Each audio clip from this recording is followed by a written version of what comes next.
Lavrov stresses that positive signs for dialogue in Syria are available, renewing Russia's rejection of any preconditions for dialogue.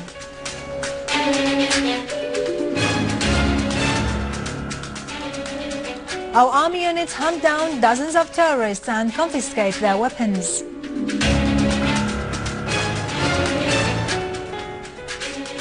Civil disobedience continues in the city of Port Said as protests call for ending the rule of Muslim Brotherhood.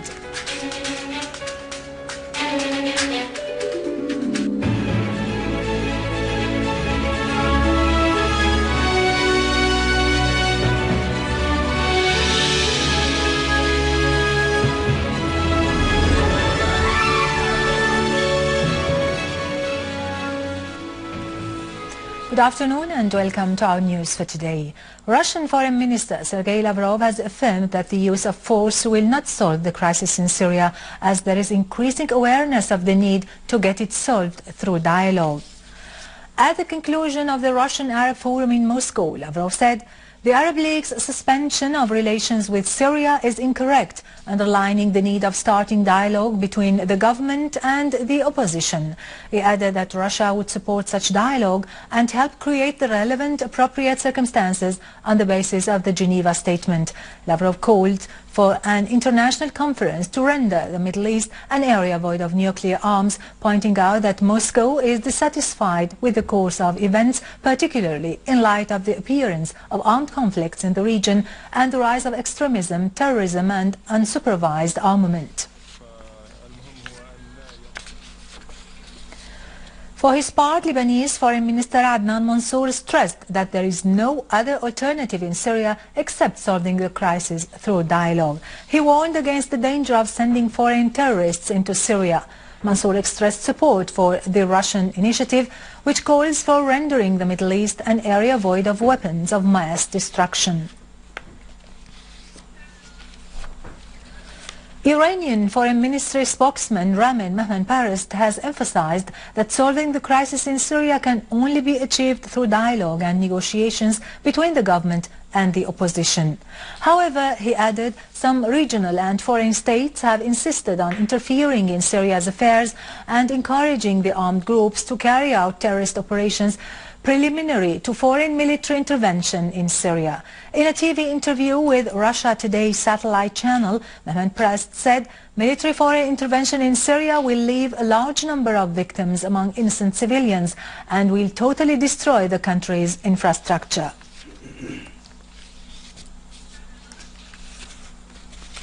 Former Australian Foreign Minister Gareth Evans has said that sending arms to the Syrian opposition will not bring about peace to Syria.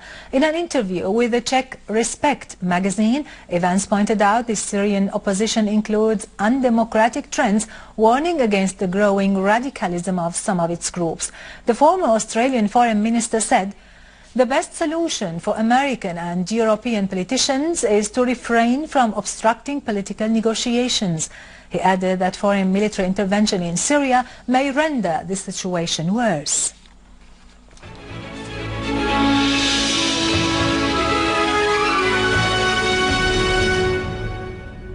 Two mortar shells fired by terrorists have fallen in Tishreen Sports City in Al-Baramke neighborhood in Damascus. One player of Al-Wathba team was martyred and several players were injured during training. Our army units have continued to pursue terrorist groups in the four farms of Douma, Harasta, Rihan and Kafar Batna in eastern Ghouta, killing and injuring several terrorists and destroying their hideouts, which included automatic rifles, machine guns and large quantities of ammunition. Our army units have targeted in series of operations terrorist gatherings in several areas in Idlib suburbs.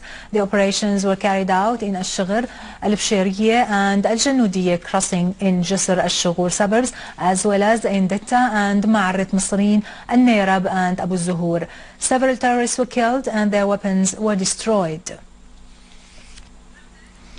Many inhabitants of Al-Tamne and Sijar villages and Mharde town have streamed to Mharde Western Square in the governorate of Hama to express support for the Syrian Arab Army's efforts in confronting the terrorists and to voice their denunciation of the acts of sabotage and vandalism perpetrated by the armed terrorist groups against public institutions. In Homs suburbs, an army unit has thwarted an attempt by two terrorist groups to infiltrate into the country from Lebanese territories through Halat and Ayun al-Shara positions in Talkalakh suburbs. Several terrorists were killed and wounded as others fled into Lebanese lands. In Homs countryside, competent authorities broke into a hideout used by terrorists in Jobar fields in the city's suburb and confiscated large quantities of weapons and ammunition. An army unit also repelled terrorists' attempt to smuggle weapons and medical equipment into Al-Qusayr countryside across the Lebanese borders.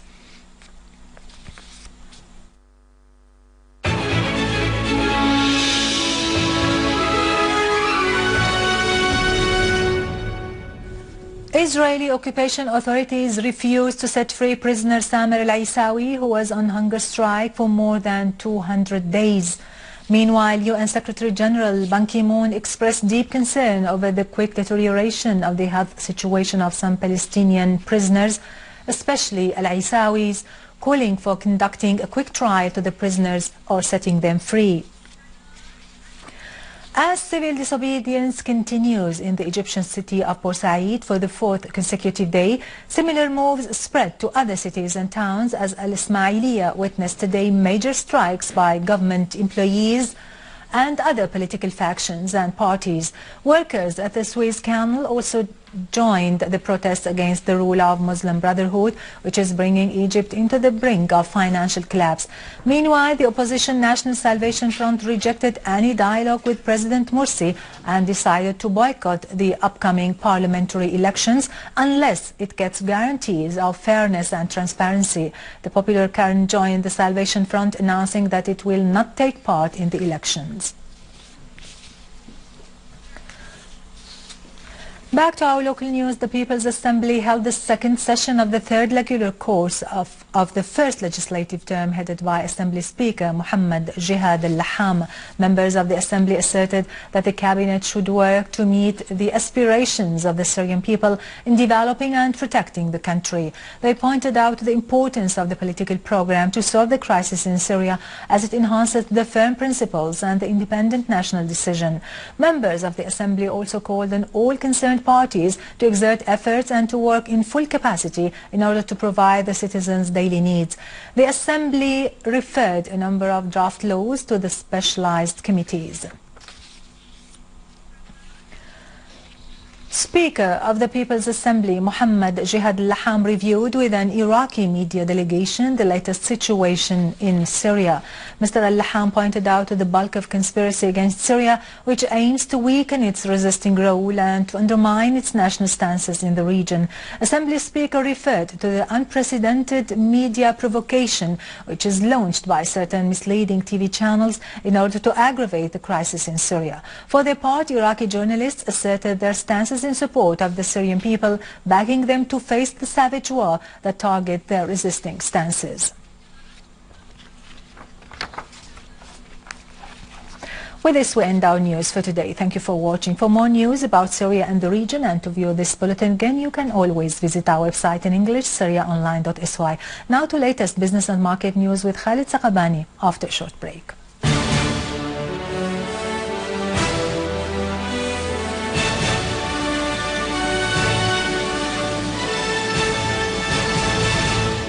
Ladies and gentlemen, good afternoon. Prime Minister Dr. Wael Halaqi issued a decision to form a committee for fuel in each governorate. The committee is to be headed by the governor with the members of some of the officials, including the police chief in the governorate. The committee also shoulders the tasks of looking into the approved amounts of oil byproducts that is dedicated for each governorate. It is also specified the amount of fuel needed for the gas stations. The governor of the Central Bank of Syria, Adib Mayale, affirmed that the foreign currency reserves are sufficient to support the stability of the Syrian pound's exchange rate. Mayale's statements came during a meeting held yesterday with the chairman of the Damascus Chamber of Commerce and the members of the chambers. Mayale said that the central bank deals equally with all the importers who need funding, and there is no differentiation among the importers in terms of financing different types of items. The meeting tackled the issues of financing imports by public and private banks to provide the local market's needs of essential food items and industrial requirements. On the other hand, the meeting also discussed maintaining a stable exchange rate, keeping the Syrian pound stable, and developing the commercial and banking sectors. The manager of the General Company of Flour asserted that flour is available as importing from Iran continues. He added that a ship carrying 13,000 tons of flour from Iran will arrive in Syria. The director also pointed out that a number of mills are out of service in some governorates like Homs and Aleppo due to the lack of flour, which reached 1,000 tons a day. In addition, he pointed out that Russia will provide the technical specifications for the requirements of flour mills in Aleppo's countryside. The price of the oil was nearly unchanged today, and ahead of the U.S. release of the economic data. The benchmark for crude oil for April delivery is 5 cents down in electronic trading at the New York Exchange.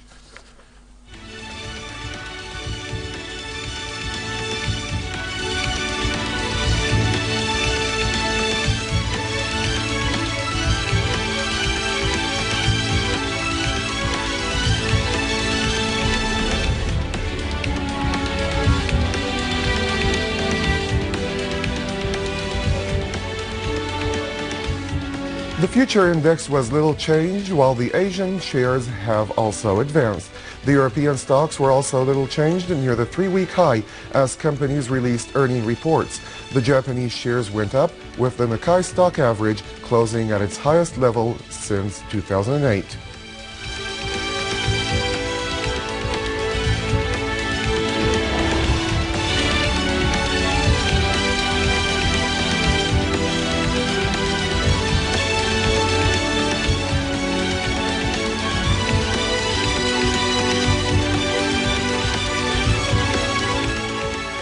Gold traded little changed near a 6-month low in London as the investors weighed signs of economic improvement against the stronger physical bullion demand before the U.S. Central Bank released the minutes of its latest meeting.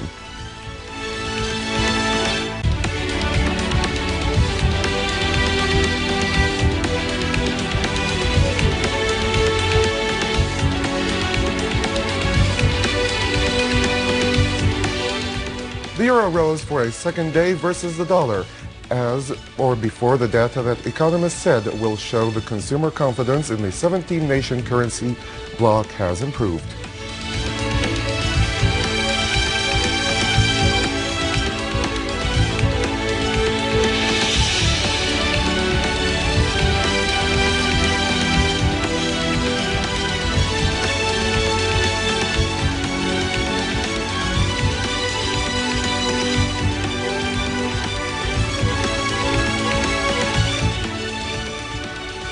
With this, ladies and gentlemen, we have ended the news for today. Thank you for joining us.